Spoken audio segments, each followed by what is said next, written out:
Se você clicou nesse vídeo, é muito provável que você esteja buscando uma mudança no seu cenário financeiro. Ou talvez você até ganhe bem, mas tenha aquela sensação de que o dinheiro escorre pelos seus dedos. Seja qual for o seu ponto de partida, eu quero te dizer uma coisa logo de cara. Essa busca não acontece quando o dinheiro aparece. Ela precisa começar antes, porque o dinheiro nunca chegou primeiro. Primeiro vem a mente, depois vem as decisões, depois vem as ações. O dinheiro só responde a isso. E eu vou te adiantar algo que soa desconfortável, mas é libertador. Você não deve se interessar por dinheiro só quando estiver sobrando. Se você está esperando ganhar mais para só então você aprender a lidar com ele, a chance de você continuar no mesmo lugar é enorme. A relação saudável com o dinheiro vem antes do dinheiro em si. É isso que sustenta qualquer crescimento real, a clareza. A missão desse canal sempre foi crescimento de verdade. E se a gente fala sobre planejamento, rotina, vida intelectual, virtudes e escolhas diárias, o dinheiro precisa estar nessa conversa. Porque você goste ou não, ele é um dos principais motivos das pessoas se sentirem estagnadas ou ansiosas, presas, sem opções. Então, se esse vídeo ajudar uma única pessoa aí a se relacionar melhor com o dinheiro hoje, a missão já foi cumprida. Deixa eu te falar uma coisa importante agora. Não importa se você ganha o salário mínimo ou 100 mil reais por mês, a mente precisa ser a mesma. A diferença entre quem constrói riqueza e quem vive sempre no limite raramente está no valor que entra. Está no modo como a pessoa pensa, organiza, decide e reage. E existe um desconforto enorme em falar sobre dinheiro, não é? Parece um assunto proibido, quase mal educado. E esse silêncio coletivo cria exatamente o que a gente vê. Um país inteiro com uma péssima educação financeira. Decisões emocionais, culpa, vergonha e repetição de erros. Aqui a gente vai fazer diferente. Hoje eu vou conversar com você de forma profunda, detalhada e real sobre dinheiro, sobre riqueza e principalmente sobre você. Esse vídeo é um guia completo, então sim, eu vou gastar uma boa saliva aqui. Ele é honestamente o vídeo que eu gostaria de ter ouvido antes. E se você está endividado, perdido ou quer organizar do zero as suas finanças pessoais, fique até o final porque mais pra frente eu vou falar exatamente sobre isso. Agora, deixa eu alinhar expectativas com você. Se o seu foco é saber onde investir, quanto investir, esse não é o vídeo. Existem canais excelentes sobre isso e eu não abordo aqui no canal coisas que eu não tenha uma vivência profunda. Aqui eu não vou te dizer onde você vai colocar o dinheiro. Eu vou te mostrar o que precisa vir antes de qualquer investimento, a sua organização financeira completa e a mentalidade que você precisa ter para construir e manter a riqueza. Por isso, esse vídeo vai ser dividido em duas partes muito claras. Primeiro, o que eu chamei de mão na mente e depois o mão na massa. Porque planilha sem mentalidade vira frustração e mentalidade sem ação vira só um discurso bonito. A gente precisa dos dois. Respire fundo, papel e Notion a postos e vamos começar do lugar certo, na mente. Quando a maioria das pessoas pensa em vida financeira, imagina aquelas planilhas complexas, bolsa de valores, gráficos subindo e descendo, termos difíceis. Mas eu preciso ser honesta com você. Na maior parte dos casos, o problema não está ali, na sua planilha de organização financeira. O problema está aqui, na sua mente. E agora eu vou ter que ser um pouco dura. Se você sonha em prosperar financeiramente e sente que você não sai do lugar, em 99% das vezes, o obstáculo não é externo. Não é o governo, não é o seu chefe, não é a economia, mesmo que ela não esteja boa. É interno, é a forma como você pensa, sente e reage ao dinheiro. Administrar o dinheiro exige algo que quase ninguém fala: ambição saudável. Não aquela ambição vazia de comparação ou de status, mas aquele desejo legítimo de crescer, de cuidar da própria vida, de construir algo sólido. Dinheiro por si só não resolve problema nenhum. O que resolve é a educação financeira. Exemplos disso não faltam. Pessoas que ganharam fortunas na loteria e pouco tempo depois estavam exatamente no mesmo lugar, ou pior. E antes que você pense, mas comigo seria diferente? Me responde com sinceridade. Será que você não faz isso todos os dias, só que em doses menores? Pequenos desperdícios, impulsos frequentes, escolhas escolhas emocionais, a lógica é a mesma. E é isso que eu vou compartilhar com vocês hoje. Como eu configurei a minha mente e as minhas atitudes para estar pronta para aplicar qualquer modelo de organização financeira e fazer ele funcionar para mim. No livro Apologia de Sócrates, por exemplo, que é esse livro aqui, Sócrates diz que a virtude não nasce da riqueza, mas da virtude vem aos homens as riquezas e todos os outros bens. Por isso é um trabalho interno. Eu tenho um formato prático que funciona muito bem para mim e a gente já vai falar disso lá na Mão na Massa. Mas se eu falasse só disso, esse vídeo ficaria fraco. Eu vejo isso o tempo todo, pessoas buscando copiar ferramentas sem mudar a postura. Por isso eu percebi essa falha e decidi começar do lugar certo. Para começar esse Mão na Mente, vamos começar falando sobre os pilares invisíveis da prosperidade. A primeira coisa que precisa mudar é a forma como você enxerga a riqueza. Pare de demonizar o dinheiro. Vigie os seus pensamentos. Ah, eu não mereço. Dinheiro é sujo. Rico é ganancioso. Dinheiro corrompe. Se ele tem é porque passou alguém para trás. Esse tipo de pensamento cria um conflito interno enorme. Você diz que quer prosperar, mas rejeita aquilo que diz querer. Dinheiro não é ruim. Ruim é passar fome. Ruim é roubar. Ruim é gastar com o que destrói. O que importa não é o que os outros fazem com o dinheiro deles. É o que você faz com o seu. Quando alguém prospera, isso não deve te incomodar, mas te inspirar. Dinheiro é meio, não fim.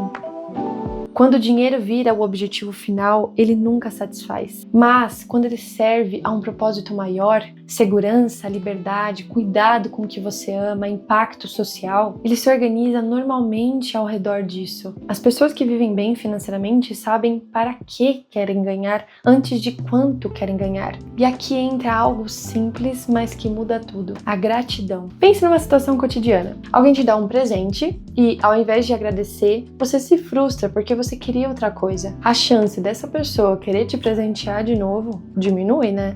Agora compare com alguém que recebe esse presente com alegria, com reconhecimento. A energia muda totalmente. E se você não acredita em energia ou força do pensamento como eu, observe o efeito prático. Uma pessoa que vive reclamando, ela pesa o ambiente, afasta oportunidades, desmotiva até quem tá ali querendo ajudar. Agora quem age com gratidão cria movimento. Você provavelmente já teve esses dois tipos de pessoas ao seu lado. E isso se conecta a outra verdade importante. Pessoas que constroem patrimônio não vivem no papel de vítima. Elas resolvem problemas, elas assumem responsabilidade. Enquanto alguns gastam energia reclamando, outros usam essa energia para ajustar rotas. E deixe eu te libertar de algo agora. Você não precisa provar nada para ninguém. Manter um padrão de vida que você não pode sustentar, comprar coisas para parecer algo, aceitar convites só para se sentir pertencente, tudo isso cobra um preço alto. Especialmente em um mundo onde as redes sociais transformaram consumo em identidade. Seu valor não está nos bens que você possui, ele está no seu caráter,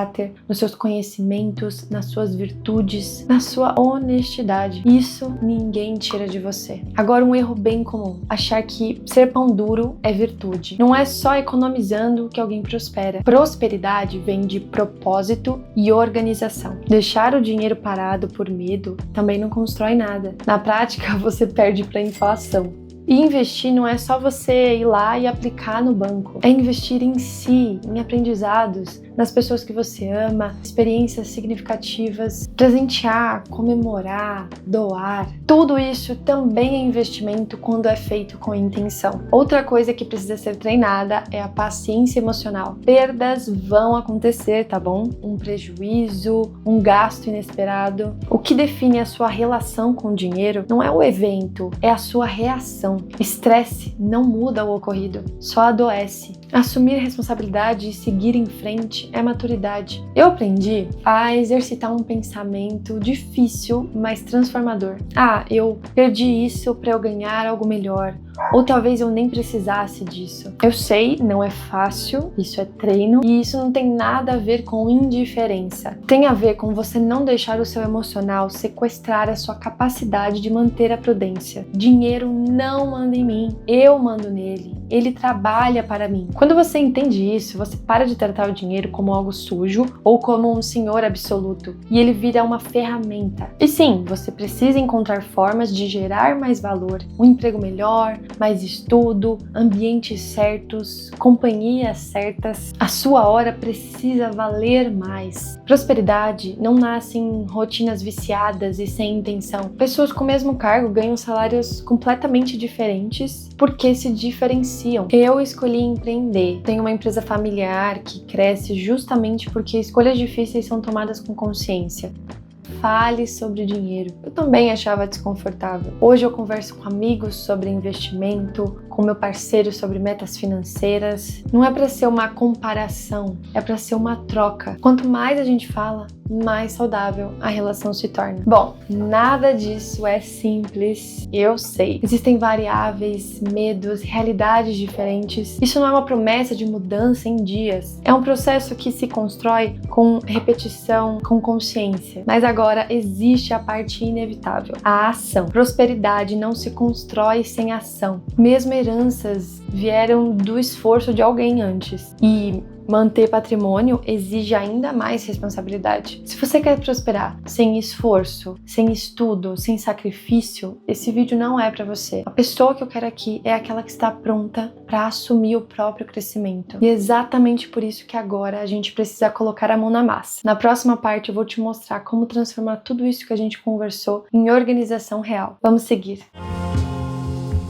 Se até aqui a gente organizou a mente, agora é hora da gente dar corpo a isso. Eu quebrei bastante a cabeça para encontrar uma linha de raciocínio que fizesse sentido de verdade. Não faria sentido nenhum eu simplesmente abrir uma planilha e mandar você preencher números. Dinheiro não são só números, são escolhas repetidas, hábitos silenciosos, prioridades reveladas. Vamos começar do começo. Onde estou? Conheça o seu financeiro. Conhecimento é poder e ignorância financeira custa caro. O primeiro passo é você fazer uma auditoria da sua vida financeira. Você precisa saber exatamente o que entrou, o que saiu, onde está indo embora e o porquê. O ideal é você olhar pelo menos os 3 últimos meses. Melhor ainda se você conseguir olhar o seu ano inteiro. Aqui você não vai ficar se julgando, tá? Porque já foi. Aqui você vai observar. E então você começa com perguntas simples, mas fundamentais. Quais são as minhas principais despesas? No caso, os meus gastos. O que é recorrente? Onde estão os meus maiores desafios? Talvez você esteja usando muito do cartão de crédito. Sobrou dinheiro ou faltou? Com isso, você vai enxergando padrões. Nesse momento, você tem que olhar o crédito e o débito juntos. Se você ainda não tem nenhum sistema financeiro que você utiliza normalmente, comece bem simples, fazendo 3 colunas. Eu vou mostrar para vocês. Então você vem e coloca descrição, os valores, né? Na verdade, o valor da descrição e, no caso, a categoria, para você entender mais ou menos qual categoria que tá vindo mais. E você coloca, na verdade, tenta não complicar, tá? Usa poucas categorias. Por exemplo, vamos lá. Alimentação, transporte, não sei, às vezes você tem parte de metrô, ônibus ou Uber, mas aí também, por isso que eu acho que a próxima divisão que eu vou fazer vai ficar mais interessante. Saúde, sei lá, a parte de lazer, educação. A gente vai conversar sobre essas categorias, tá bom? Então, não se apegue muito a isso aqui, não se apegue muito a isso. Ou se você tem muitos streamings, né? Aí você coloca aqui. E é isso. Então, sei lá, você vai dar uma olhada lá que deu R$50,12, mais ou menos, de carne moída. Vamos colocar aqui açougue. Eu gosto de não complicar muito. Açougue. Aí o transporte, metrô, tá ok. Saúde. Aí se especificamente você precisa lá na farmácia. Aí às vezes até você... Eu não tô nem falando assim, colocar em detalhe o que foi esse gasto na farmácia. Isso daqui não é o importante, entendeu? Agora, aí você só precisa entender, caramba, eu tô gastando muito em transporte. Nossa, mas será que é só de metrô? Não, eu tô andando muito de Uber. Ah, e aqui? Eu acho que esse aqui é o pior, né? O lazer. Ah, eu tô percebendo que eu sempre tô comprando um docinho no trabalho.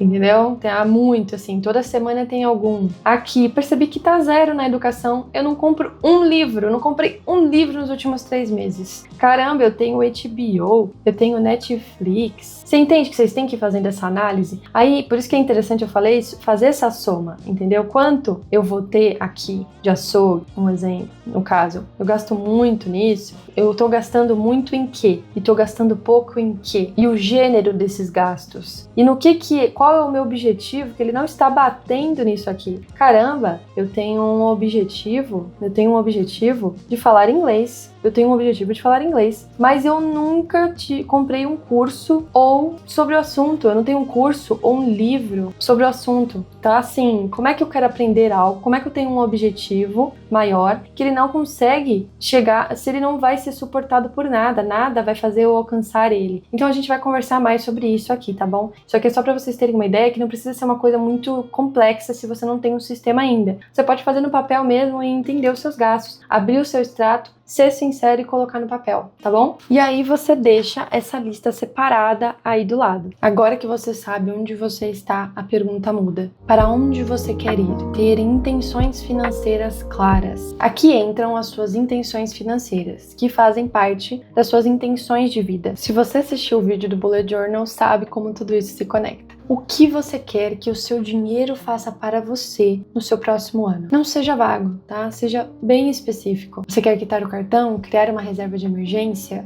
juntar para dar entrada em uma casa, investir pela primeira vez, reduzir no delivery? Escolha 1 ou 2 objetivos no máximo, só isso. E traduza em números reais. Se a sua meta é juntar 6 mil por ano, são R$500 por mês. Isso te dá direção. E sem direção, qualquer gasto impulsivo encontra uma justificativa. Pensar em meses também te prepara para o futuro. Viagem, IPVA, exames, imprevistos vão deixar de ser surtos e virar planejamento. E aqui entra um ponto delicado. O seu dinheiro precisa refletir o que realmente é importante, não o que você acha que deveria importar.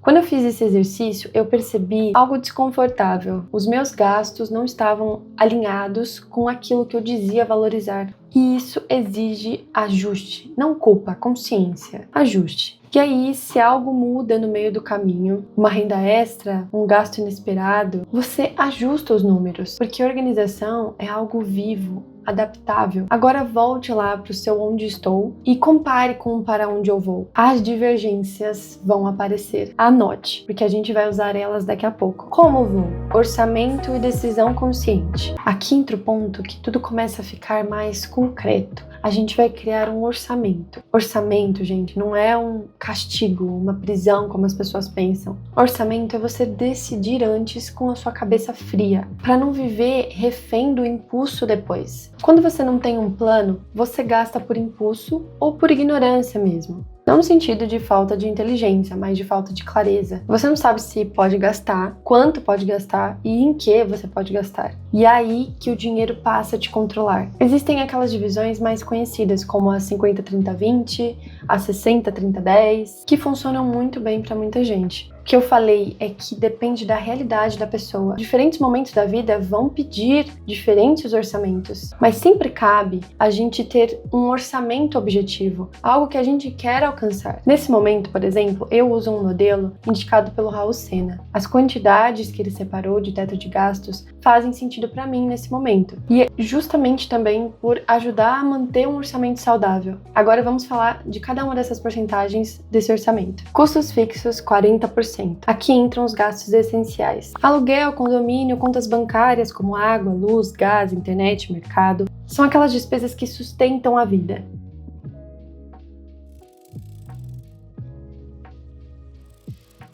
Ou outras responsabilidades. O importante é você ter consciência e plano para ter um faturamento que chegue nessa meta dos 40%.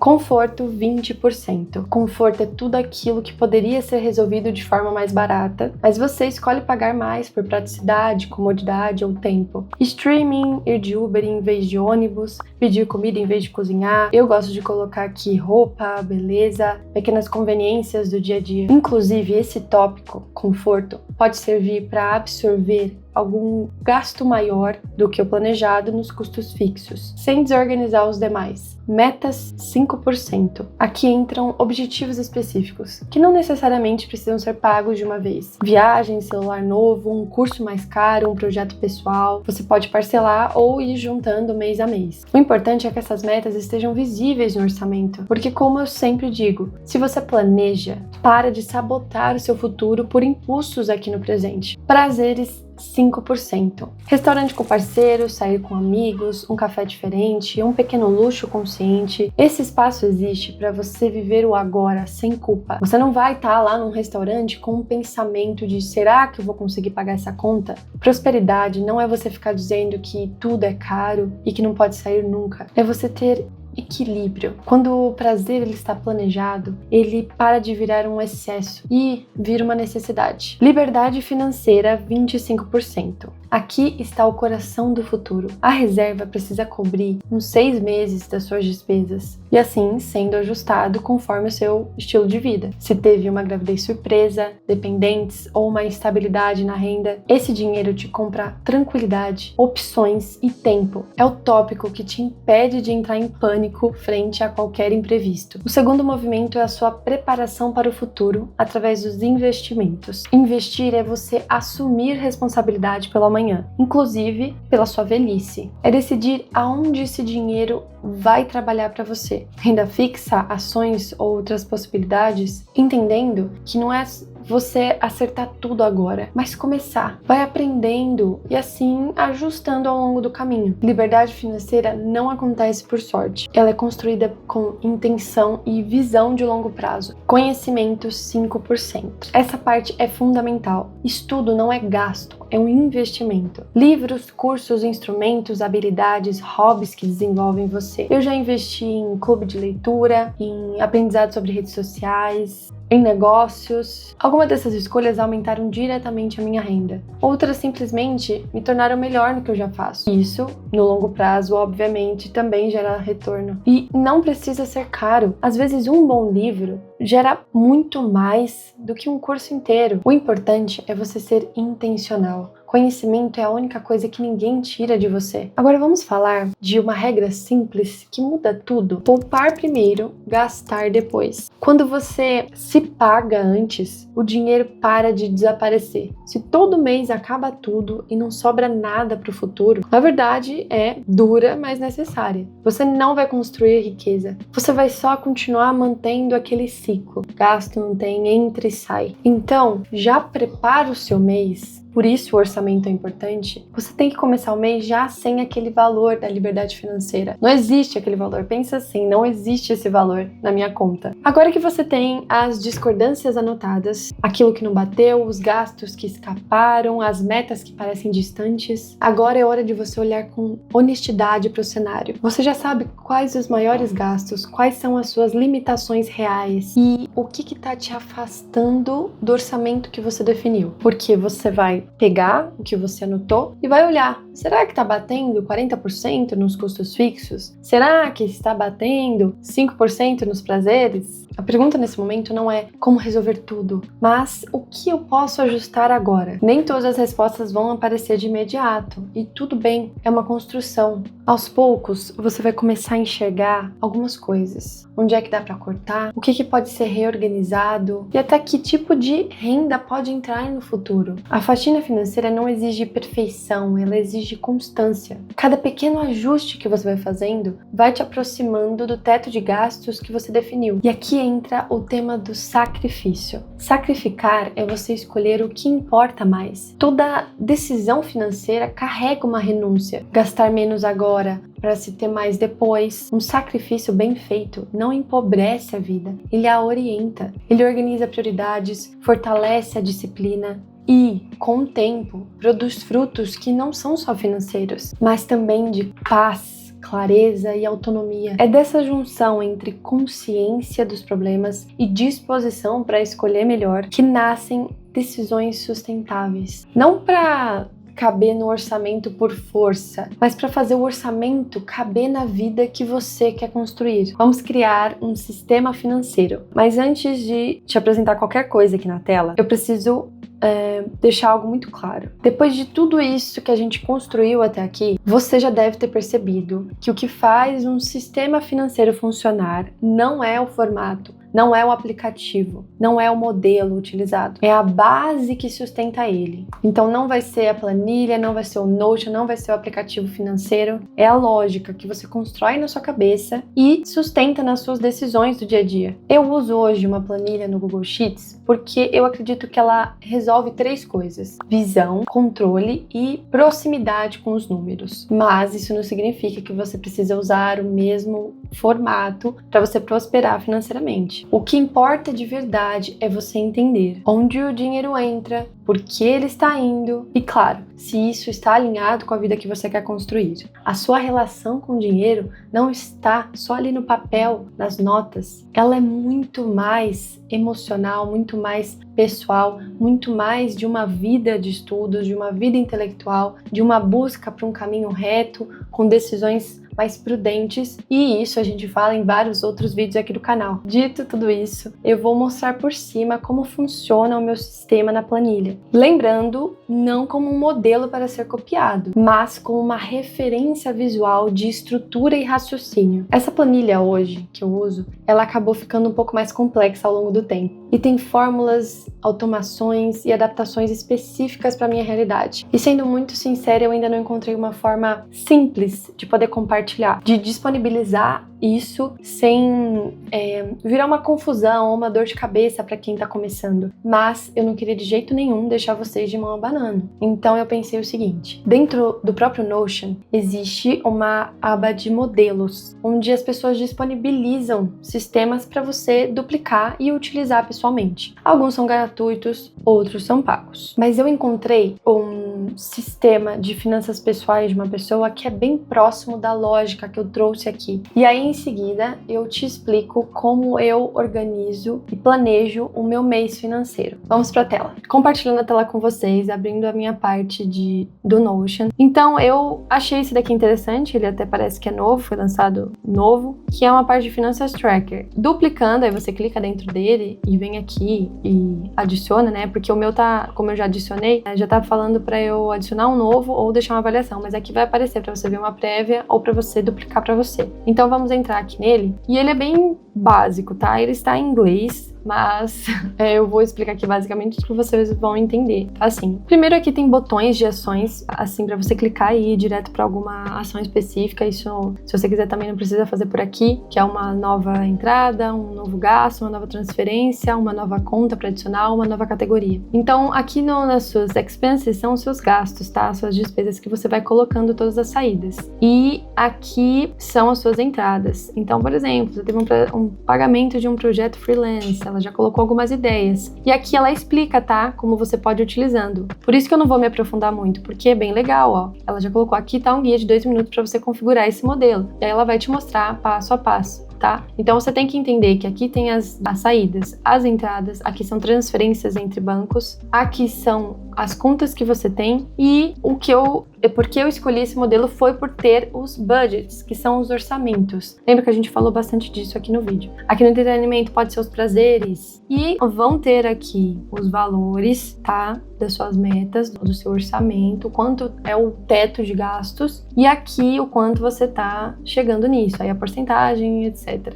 Tá bom? Eu achei bem legal essa visualização, mas é uma ideia. Eu vou dar uma passada por cima também aqui do meu, mas eu espero que vocês gostem, né? Eu acho o Notion uma plataforma muito boa, eu uso bastante para outras coisas. Uma das coisas que eu não uso nele é a parte de planejamento, que a gente já entra nesse assunto. Por que que eu utilizo um bullet journal para isso? É o vídeo que eu coloquei aqui na descrição. Só que eu acho que, como são números, que eu preciso de contas automáticas, precisa ser feito no digital, na minha visão. Acho que o manual não funciona isso. Eu vou mostrar o meu aqui por cima para vocês. Vou deixar meio borrado porque eu nem tirei os meus gastos. Mas, Se vocês perceberem, eu divido aqui, como eu falei para vocês, os orçamentos, tá? A categoria de orçamentos, as entradas vão estando aqui. Eu tenho no meu resumo aqui mensal o quanto tá batendo, ó, do meu planejado, do real e quanto falta para bater aquilo, porque isso importa para mim. Durante o mês eu vou vendo, essa saída eu não posso, porque eu não tenho mais dinheiro nos meus prazeres, por exemplo. E é assim que você vai ajustando, entendeu? Quando você tem essa visão, fica ótimo. E ainda por cima, aqui que você pode encher de gráfico também. Eu não coloco muitas coisas também, mas eu acho que o mais importante é aqui, ó. Eu fui mudando os números para mostrar para vocês. Tá vendo que aqui, ó, custos fixos 20, conforto, aí você tem que bater nesse 100, tá vendo? Para mandar tudo pro resumo mensal acontecendo, etc. Como eu falei, é a mesma coisa do Notion, é a mesma ideia. Você só precisa manter a sua cabeça pronta para colocar tudo isso em prática. Agora vamos voltar aqui para eu falar como eu organizo o meu mês, como eu distribuo os valores, como eu acompanho os gastos ao longo do tempo. Revisão, onde o sistema se mantém vivo. Nenhum sistema funciona sem revisão. O dinheiro é dinâmico, a vida muda e o seu planejamento precisa acompanhar isso. E aqui vão entrar dois tipos de revisão. A primeira é a revisão semanal, que ela é mais rápida e objetiva. É um momento curto para você anotar e analisar os gastos da sua semana. Ou analisar as entradas também, caso você seja uma pessoa que vende doces, por exemplo. Cada semana, às vezes, tem mais ou menos vendas. Então, essas entradas também importam. É aqui que você vai entender se algo saiu do eixo e ajustar pequenas decisões. É para você observar e ser honesto. 10 minutos já são suficientes para manter o controle e evitar que pequenos deslizes virem problemas maiores. A segunda é a revisão mensal, que é mais profunda. Aqui é quase uma reunião financeira consigo mesmo, ou com a sua família, seu parceiro. É o momento de você analisar o mês que passou, entender o progresso, rever metas, ajustar o foco. Esse momento de revisão mensal também tem, naturalmente, um planejamento para o próximo mês. Assim como no Bullet Journal eu paro para olhar o calendário e anoto o que vai acontecer, compromissos, eventos, consultas médicas, eu faço o mesmo com o financeiro. Por exemplo, se eu sei que tem um aniversário, eu já antecipo o dinheiro para o presente. Se tem uma saída marcada, eu já encaixo isso no meu orçamento de prazeres. Se tem médico, eu já penso em estacionamento, em comida fora às vezes, ou se eu preciso levar um lanche de casa. Isso pode até parecer excesso de planejamento, né? Mas na prática é o que evita aqueles pequenos imprevistos que bagunçam o mês inteiro. Quando o financeiro acompanha o planejamento mensal da nossa vida, as decisões ficam mais conscientes e o dinheiro para de surpreender negativamente e começa, de fato, a trabalhar a seu favor. Essa revisão mensal é o que conecta o hoje ao futuro. É nela que você percebe padrões e ajusta problemas, porque eles vão aparecer. E eu não faço tudo isso para ficar controlando cada centavo com rigidez, mas para eu garantir que o dinheiro está servindo a vida que eu quero construir. No fim, o mais importante é isso, o sistema é só o meio. Tenha constância e disposição de revisar ao longo do tempo.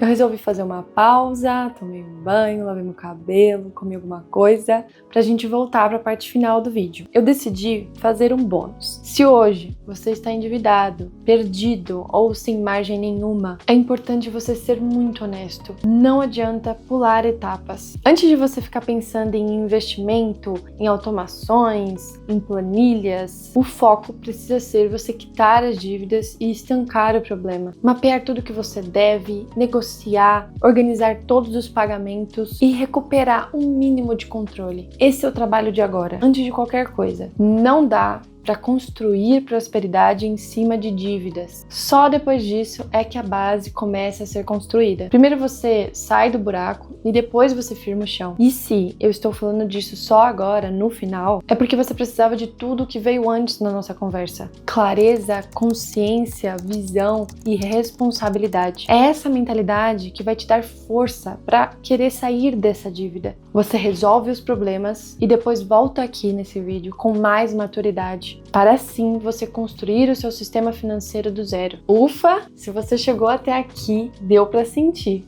Foi muita coisa que a gente falou. Muita reflexão, muito ajuste de rota, muita verdade colocada na mesa. E agora, não é hora de resolver tudo. É hora de deixar as ideias assentarem. E começar pequeno. Talvez você não mude tudo hoje, talvez o mês ainda fique ali bagunçado no começo. E tá tudo bem, o que importa é que agora você enxerga melhor. Você sabe onde está e entende por que certas decisões te travam e começa a perceber que a sua relação com o dinheiro se resolve com clareza. Se no meio disso tudo você percebeu que o mais difícil não é anotar gastos, mas manter uma cabeça fria para decidir melhor, tem um vídeo no canal que combina muito com esse momento, sobre ser CEO da própria vida. E se esse vídeo te fez pensar na sua vida com mais honestidade, fica aqui. Eu estou construindo esse espaço justamente para essas conversas que claramente não cabem em vídeos curtos. Até o próximo vídeo.